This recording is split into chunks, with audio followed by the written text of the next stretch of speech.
जगाचा तारणकर्ता जन्मला आहे आणि तो प्रभू येशू ख्रिस्त आहे. यालाच आपण नाताळ असे म्हणतो.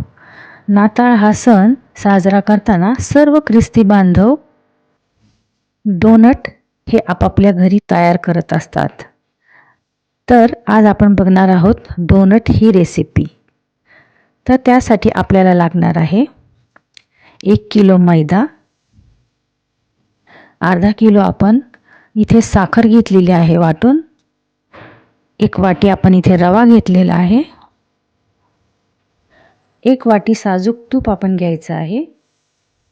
त्यासाठी आपल्याला लागणार आहेत 5 अंडी, 2 टेबलस्पून आपण बेकिंग पावडर घेतलेली आहे, 1 ते 1.5 टेबलस्पून आपण व्हॅनिला इसेन्स इथे वापरणार आहोत आणि हिरवी वेलची, जायफळ याची आपण पावडर करून घेणार आहोत. आणि हे सर्व पीठ मळण्यासाठी आपल्याला दूध लागणार आहे. तर आपण रवा, मैदा, साखर हे सर्व एकत्र करून एका मोठ्या बोलमध्ये घेतलेलं आहे. या तिन्ही गोष्टी आपण एकत्र करून व्यवस्थित घ्यायच्या आहेत. आणि ह्या एकत्र करून झाल्यानंतर आपण त्यात वेलची आणि जायफळची पूड घालत आहोत. ती मी अर्धी साखर ह्याबरोबर वाटून घेतलेली आहे. वेलची आणि जायफळ ह्यानी डोनटला गोड असा सुगंध तर येतोच आणि त्याची टेस्टही वाढते. त्यानंतर आपण 2 टेबलस्पून बेकिंग पावडर घालून घेतली आहे आणि इथे आपण 1 ते 1.5 टीस्पून व्हॅनिला इसेन्स घालत आहोत. आपण पीठ छान असं एकत्र करून घेत आहोत. हे सर्व जे आपण इसेन्स आणि बेकिंग पावडर ह्यामध्ये घातलेली आहे ते एकत्र करून मग आपण ते पीठ मळून घेणार आहोत.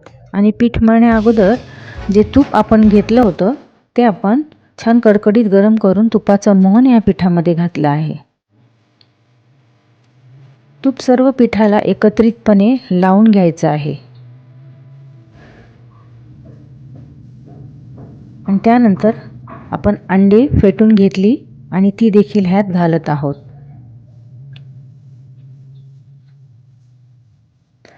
अंडी घातल्यावर डोनटला ना छान अशी केकसारखी टेस्ट येते. आणि अंडी अगदी ऑप्शनल आहे. जर तुम्हाला नसेल घालायची तर तुम्ही ते स्किपही करू शकता.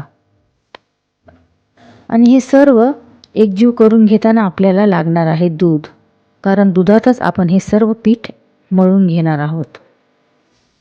तसं तर अंड्याबरोबर 70% पीठ हे मळलं जातं, तरी पण एकजीव होण्यासाठी आपण दुधाचा वापर करणार आहोत. पीठ मळताना थोडं थोडं करून आपण त्यात दूध घालणार आहोत, जास्त दूध आपण घालणार नाही. तर इथे आपलं पीठ मळून तयार झालं आहे. ते आपण झाकून 2 तासासाठी रेस्ट होऊ देणार आहोत. ते पीठ फर्मंट झाल्यानंतर इथे मी डोनट लाटून घेतले आहेत. पुरीसारख्या आकाराचे आपण डोनट करून घ्यायचे आहेत आणि त्याला मध्ये आपण एखाद्या कुकी कटरच्या किंवा जे आपल्याकडे उपलब्ध असेल त्याने आपल्याला मध्ये असं होल करून घ्यायचं आहे. त्याच्याने काय होतं, डोनट छान आतपर्यंत तळले जातात आणि त्याचा आकारही दिसायला छान दिसतो. तर इथे पाहू शकता मी डोनट तळून घेतलेले आहेत. अशी सोनेरी मंद किंवा मीडियम आचेवर तुम्ही तळून घेऊ शकता.